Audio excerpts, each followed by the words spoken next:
हिंदी में एक कहावत बहुत ही मशहूर है, उगते हुए सूरज को सभी सलाम करते हैं। और अब सेम चीज आज की डेट में जर्मनी भारत के साथ कर रहा है। अभी तक क्या होता था कि भारत और चाइना के कंपैरिजन में वेस्टर्न देश हमेशा ही चाइना को चुनते थे। सारी की सारी इन्वेस्टमेंट चाइना जाती थी, ट्रेड डील्स चाइना के साथ साइन होती थी, इंपोर्ट एक्सपोर्ट चाइना के साथ होता था। हो भी क्यों ना, भारत के कंपैरिजन में चाइना की जीडीपी का साइज बहुत ही बड़ा था और चाइनीज इकोनॉमी तेजी से ग्रो हो रही थी।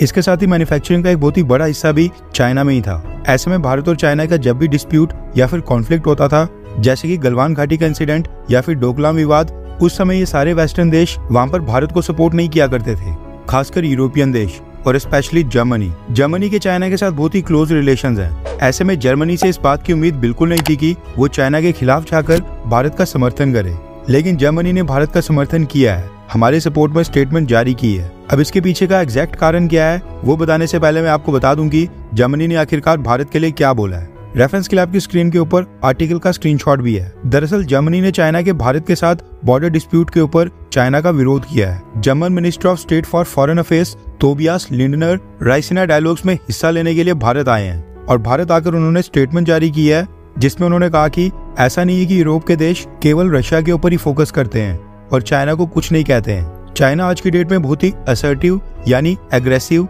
और एम्बिशियस हो रहा है। कई बार तो वो इंटरनेशनल रूल बेस्ड ऑर्डर का भी उल्लंघन करता है, उनके ऊपर सवाल खड़े करता है। जबकि यूनाइटेड नेशन सिक्योरिटी काउंसिल के परमानेंट मेंबर होने के नाते ये चाइना की रिस्पॉन्सिबिलिटी बनती है कि वो रूल बेस्ड ऑर्डर की रक्षा करे और सारे विवादों का शांति से निपटारा करे। जर्मन मिनिस्टर ने ताइवान और भारत का नाम लेते हुए कहा कि सभी देशों की टेरिटोरियल इंटीग्रिटी और सॉवरेनिटी काफी महत्वपूर्ण होती है और न सिर्फ साउथ चाइना सी में ताइवान बल्कि चाइना के जो भारत के साथ बॉर्डर डिस्प्यूट्स हैं उनको भी शांति से और म्यूचुअल कंसेंट यानी कि दोनों देशों की आम सहमति से निपटाया जाना चाहिए। यूनाइटेड नेशंस में रशिया के सपोर्ट में भारत की वोटिंग को लेकर जर्मन मिनिस्टर ने कहा कि जर्मनी और भारत के यूनाइटेड नेशंस में अलग अलग वोटिंग पैटर्न हो सकते हैं, लेकिन दोनों देशों के गोल्स बिल्कुल सेम है, सभी देशों की सॉवरेनिटी और टेरिटोरियल इंटीग्रिटी को सुनिश्चित करना। अब आप भी सोच रहे होंगे कि जो जर्मनी कल तक चाइना की कस्में नहीं खाता था, आज वो भारत के समर्थन में इतनी बोल्ड स्टेटमेंट क्यों दे रहा है? तो इसके पीछे भी मल्टीपल कारण है। सबसे बड़ा कारण है कि जर्मनी भारत के साथ मिलकर सबमरीन्स की एक multi billion dollars deal sign करना चाहता है।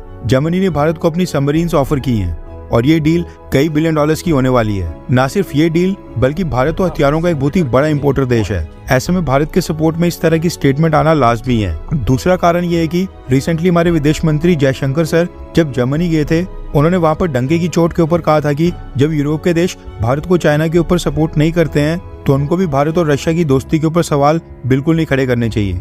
इसके अलावा तीसरा बड़ा कारण ये भी हो सकता है कि भारत का जीडीपी साइज अब बहुत ही बड़ा हो चुका है। बहुत ही जल्दी हम 4 ट्रिलियन डॉलर्स की इकोनॉमी बनने वाले हैं और आने वाले 2-3 सालों के अंदर भारत दुनिया की तीसरी सबसे बड़ी अर्थव्यवस्था बन जाएगा। ऐसे में अब यूरोपियन और वेस्टर्न देश अगर भारत के साथ कॉपरेट करते हैं, भारत के साथ ट्रेड टाइज और भी मजबूत करते हैं, तो उससे इन देशों को भी काफी फायदा होगा। ऐसे में भी ये देश भारत को ओपनली सपोर्ट कर रहे हैं।